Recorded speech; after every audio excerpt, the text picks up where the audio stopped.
The way I would propose is that I would make some opening comments on our take individually and collectively as a group, and subsequently for specific sectors, for example, MSME or agriculture or tourism or startups, I would then ask one of our conveners from our state council to help us with a curated response. So, in terms of our collective thought process, the budget seems to be a well thought through and sympathetic to the average Indian with an eye on India. And clearly, as the finance minister mentioned, it seems to be preparing a blueprint from India at 75 to India at 100.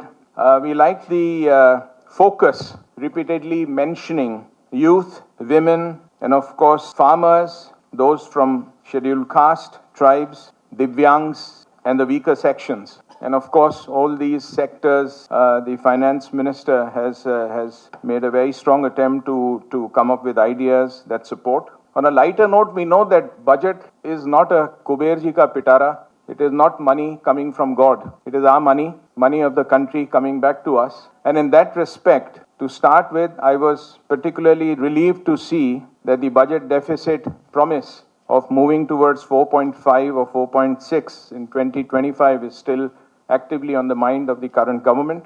And therefore, whatever has been presented under an umbrella of 6.4 budget deficit, I think as a starting point is a very responsible exercise. Some of the key takeaways from my side is the fact that the 2 lakh crore disbursement for food grain directly has been extended by a year, and the 2.2 lakh crore transfers that have helped 11 crore people without leakages. We've heard in the past about how for every 100 rupees only 15 reaches, but this 100 rupees reaches fully, and that's laudable. The focus on sustainability and green has been seen well beyond words in a lot of actionables, and we will have some of us speak on that.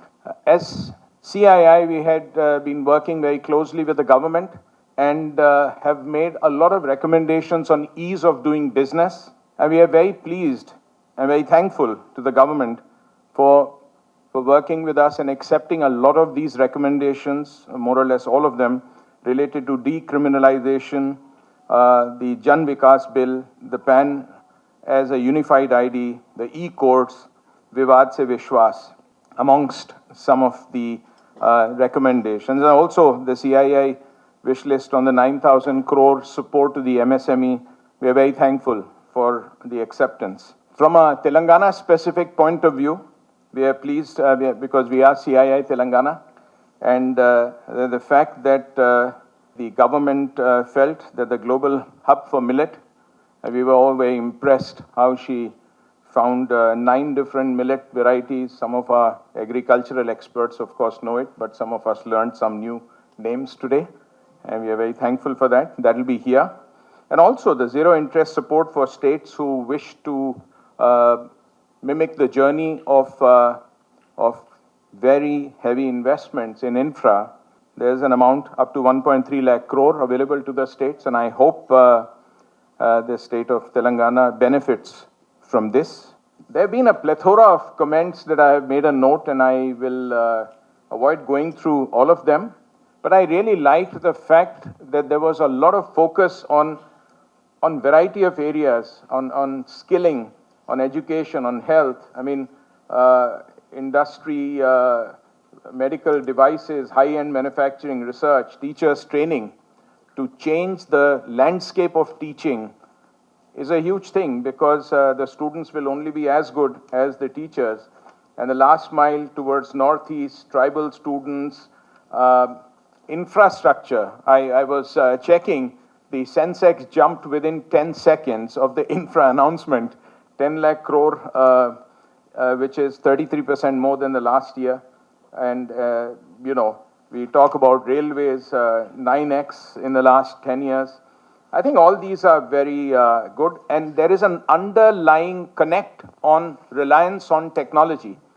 Every additional comment was about how everything will be enabled on technology and simplicity.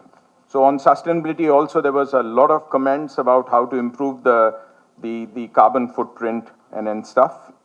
I must also share some of the areas where I believe we still can do better. I think for a country of our size and stature, we are the 5th largest economy, as the Honorable Finance Minister mentioned, and we are moving at a fast pace to become the 3rd largest economy in the next 10-12 years. Under this, the work, we believe, in terms of pendency of cases, which are 5 crore at a national level, 4.3 out of them at junior levels. And I believe 60% of these cases are somehow involving government as a petitioner or one of the parties.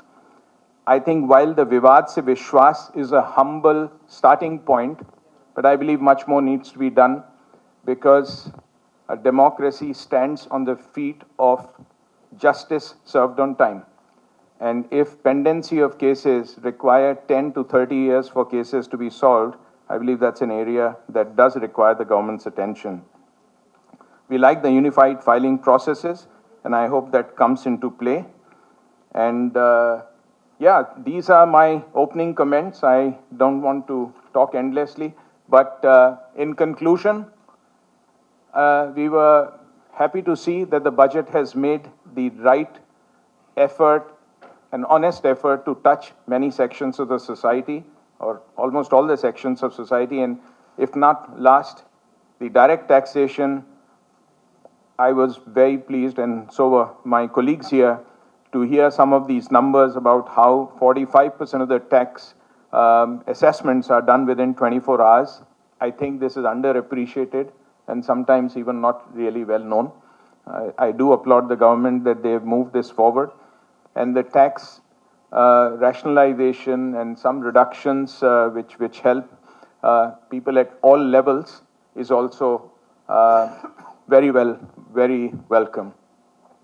So those are my opening comments, and I'd like to once again thank all of you to be present together here.